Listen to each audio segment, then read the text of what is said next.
सच की आवाज news channel, दिखेगा वही जो दिखेगा सही। बड़ी खबर मुजफ्फरनगर से आ रही है। मुजफ्फरनगर में आई लव पैगंबर पर स्वामी यशवीर महाराज का बयान। ये हिंदुओं के खिलाफ एक षड्यंत्र है। हिंदू समाज से सड़कों पर उतरने की अपील की। ऋषियों का संदेश है, इस्लाम का देश नहीं।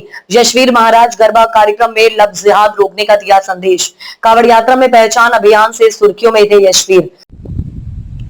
कई दिन से भारत के कोने कोने में आई लव नाम के पोस्टर मुसलमानों के द्वारा चिपकाए जा रहे हैं।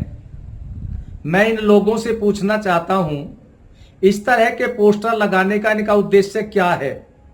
क्या ये हिंदुओं को डराना चाहते हैं और डरा करके क्या इस देश पर कब्जा करना चाहते हैं?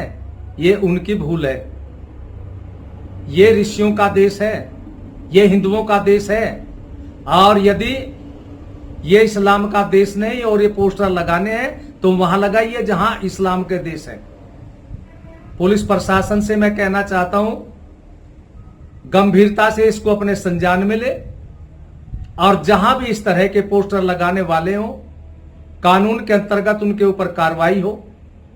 और यदि पुलिस प्रशासन के द्वारा भी ये अपने षड्यंत्र करने में लगे हुए हैं तो फिर मैं हिंदुओं से कहना चाहता हूं, हिंदुओं, ऐसे लोगों के षड्यंत्र को फैल करने के लिए आप लोग सड़कों पर आइए। जब तक आप लोग सड़कों पर नहीं आएंगे तब तक आप अपने सनातन धर्म को नहीं बचा पाओगे और इस देश को भी नहीं बचा पाओगे। नवरात्रे चल रहे हैं। मैं नवरात्रे पर पूजा करने का सामान, प्रसाद का सामान, खाने का सामान खरीदने वाले हिंदुओं से कहना चाहूंगा कि आप लोग जो भी पूजा पाठ का सामान, प्रसाद का सामान या खाद्य पदार्थ खरीदें तो आप सनातन धर्म के लोगों के यहीं से खरीदें और किसी भी थूक मूत्र जिहादी गैंग की दुकान से पूजा पाठ का, प्रसाद का या खाने का कोई भी सामान न खरीदें।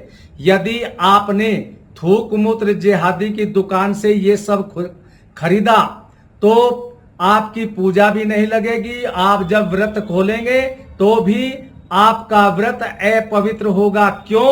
क्योंकि जो भी आप सामान खरीदेंगे, चाहे वो खाद्य पदार्थ का हो या पूजा पाठ का हो, वो थूक मूत्र जिहादियों के द्वारा पहले ही खंडित कर दिया गया है। इसलिए खंडित कोई भी सामान न खरीदे।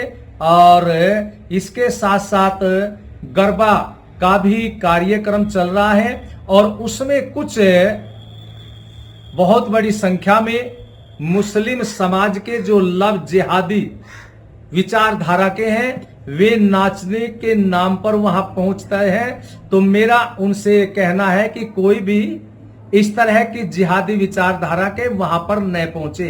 क्यों? ये सनातन धर्म का कार्य है। और यदि वे लोग यहां पहुंचते हैं तो मैं उनसे यही कहूंगा, यदि वो कहते हैं कि हमारी आस्था है सनातन धर्म में और गरबा में, तो मेरा ये कहना है कि वे अकेले न जाएं वहां पर, वे अपने घर की महिलाओं को, लड़कियों को भी लेकर के जाएं और सनातन धर्म में घर वापसी कर लें। और यदि वे अपने घर की महिलाओं को नहीं ले जा सकते, सनातन धर्म में वापस नहीं आ सकते, तो उन्हें जाने का कोई अधिकार नहीं है। ये इस्लाम मजहब में भी गैर कानूनी है। तो इसलिए यदि कोई फिर भी वहां पर जाता है तो उसको सनातन धर्म स्वीकार करना होगा।